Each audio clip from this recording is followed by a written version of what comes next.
E o Banco Mercantil registrou um novo recorde no lucro. Segundo a instituição, esse já é o 14º recorde consecutivo. Você vê aqui na minha tela, olha só, que o banco teve um lucro líquido de 273 milhões de reais no primeiro trimestre deste ano, ou seja, um crescimento de 14% na comparação com o mesmo período do ano passado. Em comunicado, a instituição explicou que esse desempenho foi impulsionado pela expansão da carteira de crédito e pelo crescimento das receitas de serviços. E olha, falando em carteira de crédito, essa modalidade atingiu mais de 25 bilhões de reais no fim do trimestre.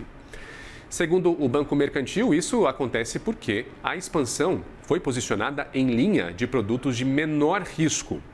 Já o retorno sobre o patrimônio líquido médio, o ROI, ficou em 42,7% nesse período e é sobre esse resultado que eu converso agora com, o Paulo Rodrigues, que é CFO do Banco Mercantil. Paulino Rodrigues, desculpe. Paulino, seja muito bem-vindo aqui no CNN Money. Boa tarde para você. Boa tarde, Gustavo. Prazer estar aqui contigo. Prazer é nosso. Paulino, que é conhecido aqui pelas entrevistas mais longas e mais completas em decisão de Copom com o Fernando Nakagawa. É sempre um prazer te receber aqui, Paulino.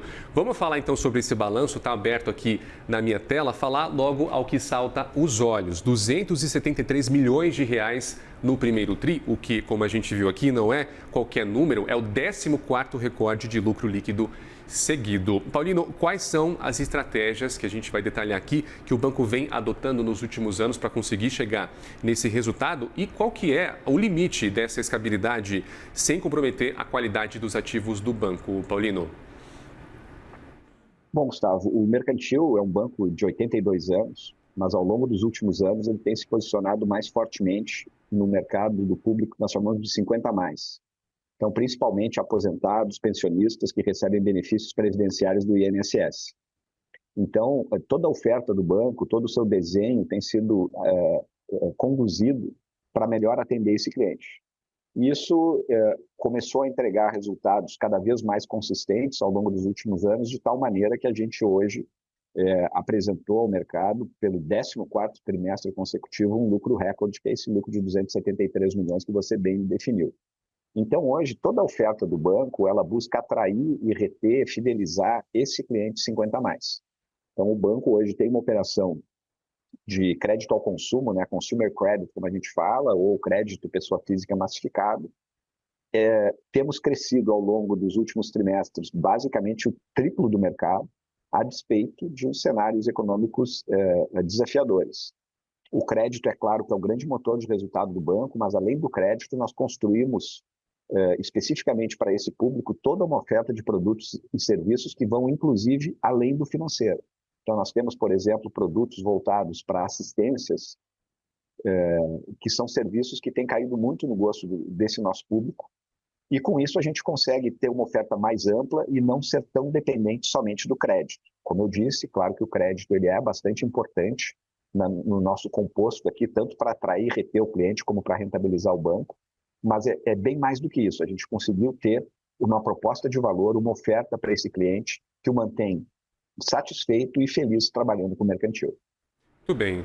Paulino, olha só, falando sobre as despesas com provisão para perdas esperadas, né, que é o PDD. Estou vendo aqui no documento, que basicamente é o que o banco tira do seu lucro para poder lidar com eventuais perdas com os clientes que não pagam os seus empréstimos.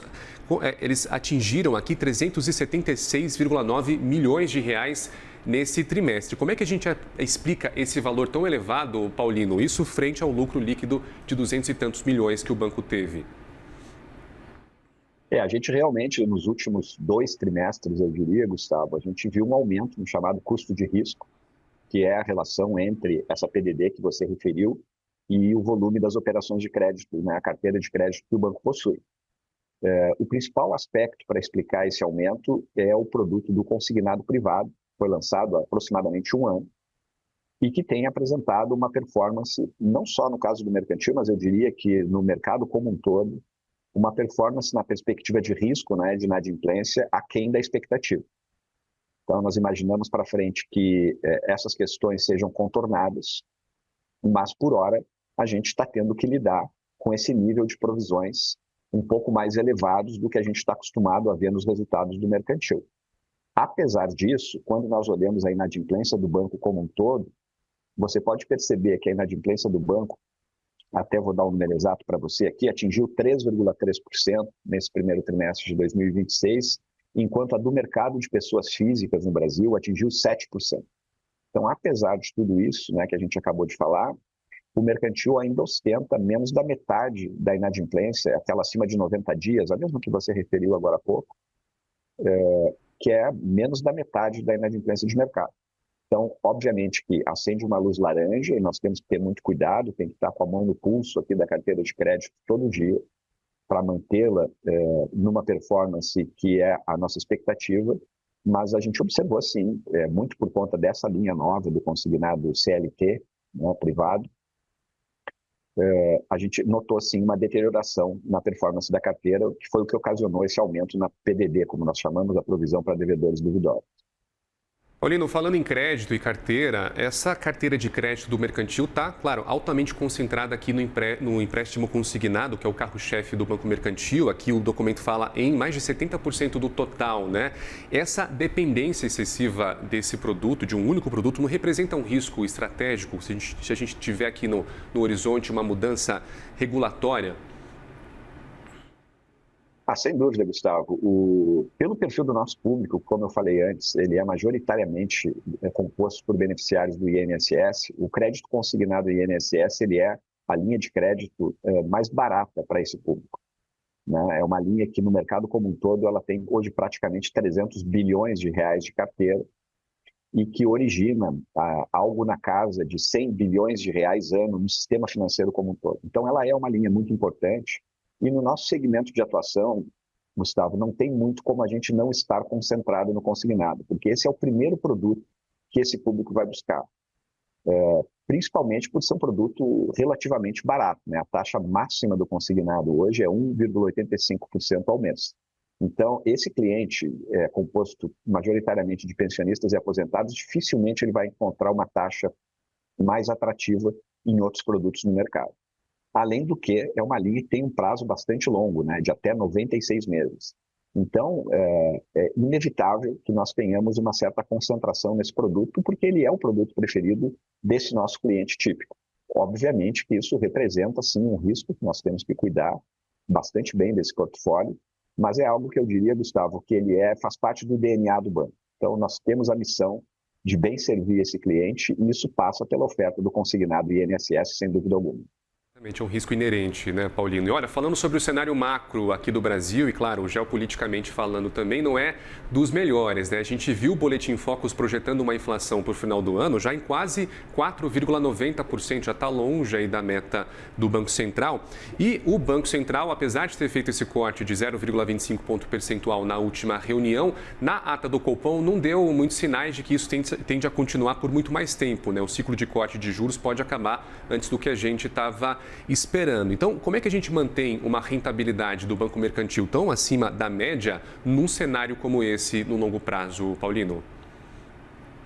É bastante desafiador, Gustavo. Eu converso com bastante gente, analistas de mercado, e às vezes parece que é fácil, né? Quando a gente fala 14º trimestre consecutivo, mas na verdade tem uma execução muito disciplinada aqui por trás.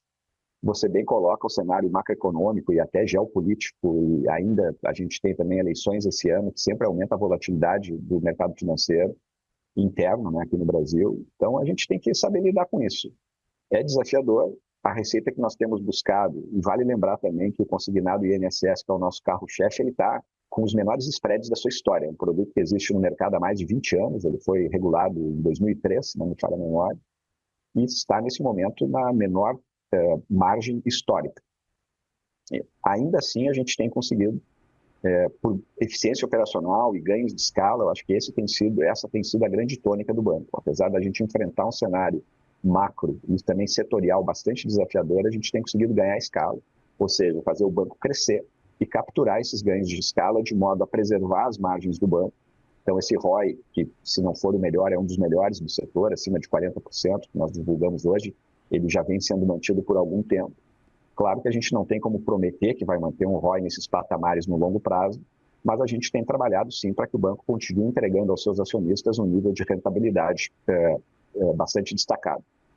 Muito bem, a gente poderia ainda destrinchar esse documento em muitas frentes, só que o tempo é curtinho. Nós conversamos aqui agora com Paulino Rodrigues, que é CFO do Banco Mercantil. Muito obrigado pelo seu tempo, meu caro. Seja sempre bem-vindo. No próximo balanço, estamos aí. Muito obrigado, Gustavo. Prazer falar contigo. Um bom programa aí. Valeu, muito obrigado.